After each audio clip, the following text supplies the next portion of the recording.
being able to see Vernon pregame, I think he told me to score 3 to tie his record, so I was like, oh, fine, Vernon, I'll do it. I'll tell him Brock. But no, Brock's just so consistent every single day. He's the same guy he is on Wednesday as he is on Sunday. He's super detailed. He's super confident. It's everything you want in a quarterback. And he's just playing at such a high level right now. And I think really the best thing he does, you guys see it, he's just his ability to move in the pocket, keep his eyes up, and see things develop. And so if he doesn't hit you like when he's supposed to, he sees the second window. He's just very, very good at that. George, let me ask you. Yes. When was your last 3 touchdown game? That was my first one. Yeah, I think so. Top 1? Oh, yeah, I mean, I was a hell of a 7th grade running back. Yeah, running back and defensive end. I had a lot of sacks as well. But, yeah, no, it's been a minute. But it's always fun. You mentioned Purdy keeping his eyes downfield. On your 3rd touchdown, he's kind of rolling left a little bit. Is it like you made like a second move on that? No, I mean, that was a play design. I think Christian just did a really good job. Dean got a little bit upfield, and he just, like I said, Brock's pocket awareness and being able to move and like keep his feet in position so he can make all those throws.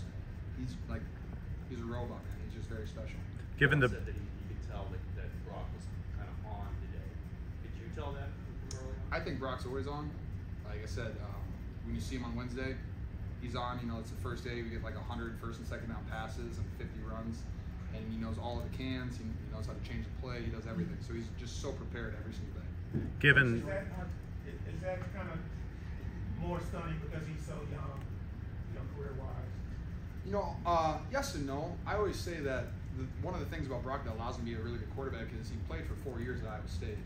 So like he played a lot of, he's played a ton of snaps, and he's just been able to play. And he's had the highest of highs, he's had the lowest of lows. He's had to come back. He's had to play through tough seasons, and just when you experience all the highs and lows in college, when you get to the NFL, you're just kind of prepared for it. And I'm not trying to compare college to the NFL, but he's just had so many reps that it's allowing him to play like a vet. How could somebody who's played so well in his college career, he ended up being the last pick in the NFL draft? I still can't figure that out. They'll probably say something about his size and his hands are too small to hold the football. George, you impressed that each of your touchdowns, it seems like, brought through with a different pace. Like on the line, off.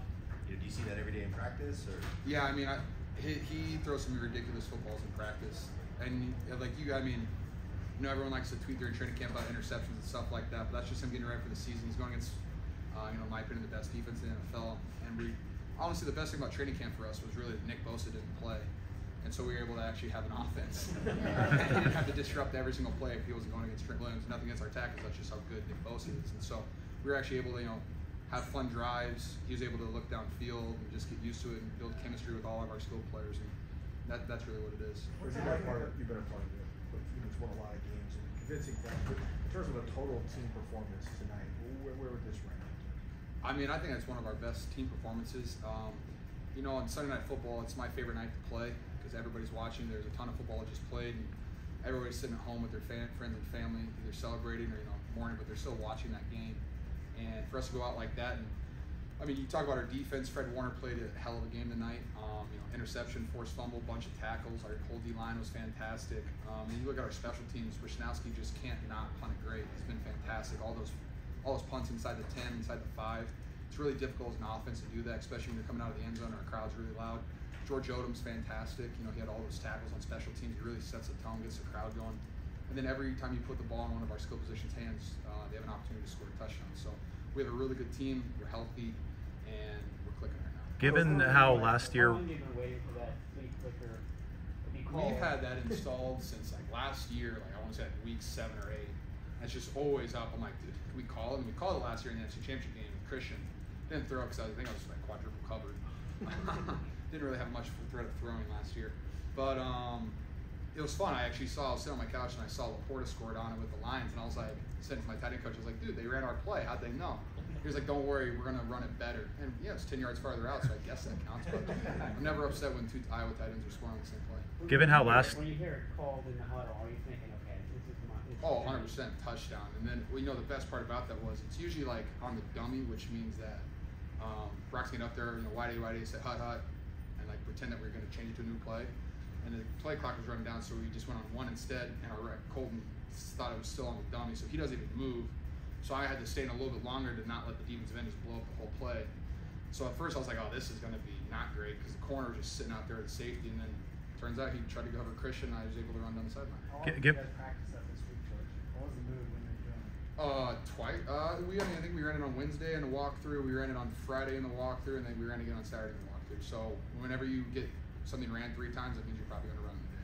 Given how last year against the Cowboys, you had a big game. You're obviously pretty featured, part of the passing game plan. Did you sense that today you'd be heavily featured again?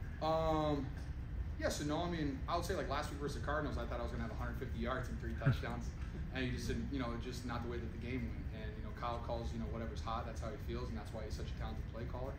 I knew I had some activity in the red zone this week, which was really fun, and you can see like the first play was one of our favorite red zone plays, called it, go up 7-0, and then we had that trick play, and then the last one too, we actually just took it from New England. They ran it this past week.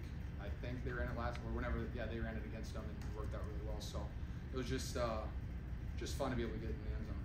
Did you know you were that much better than them, and what did you learn about your team winning so decisively, really all aspects of the game?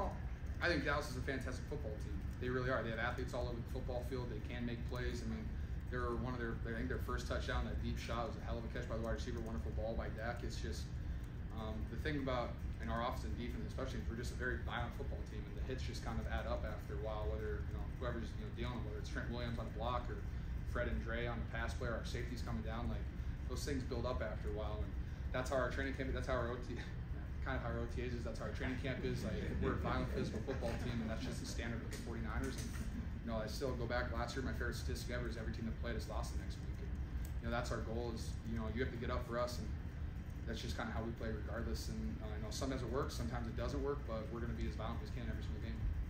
All right, thanks, guys. Thank you, guys. Looking at now, and the player you've seen back in early January, late 22, it's a different player. You know what I'm saying? It's the mental bank has more in it. As obviously you can't buy experience. Experience is the one thing that can help any player in any system. So Brock has the experience. He played in some huge games. He started 40-something games in college. So and going and being at Iowa State, he's playing probably competition a little bit better. So I think he's going to continue to grow. I think what we're seeing now is not where he's going to be. He's going to be better than that. He's going to continue to get better every week, and our job is just to keep him upright so he can continue to develop. After that face mask of McCaffrey, did that increase the intensity? I don't know. I ain't gonna lie. I ain't even see it. But anytime we get a face mask, it's 50-yard penalty. Everybody loving that. I don't know if it made anybody go harder, but you know what I'm saying? It's almost like, glad y'all made that mistake. You know what I'm saying? Did you get a sense that your own defense took Dallas's ` defense billing personally? I don't know. I don't know if they did. Maybe you can ask one of them. Mm-hmm. But I know that when 1 and 2 defense going against each other, you know what I'm saying? I think that's a whole game in itself. You know what I'm saying? And obviously they're competing. You got Micah, you got Nick Bosa. All of those guys want to make an impact on the game. Being both of the 2 best pass rushers and that the game has to offer. So I think maybe they took that as a challenge. I don't know. They look exactly the same as I see them every week. You know what I'm saying? So I don't know.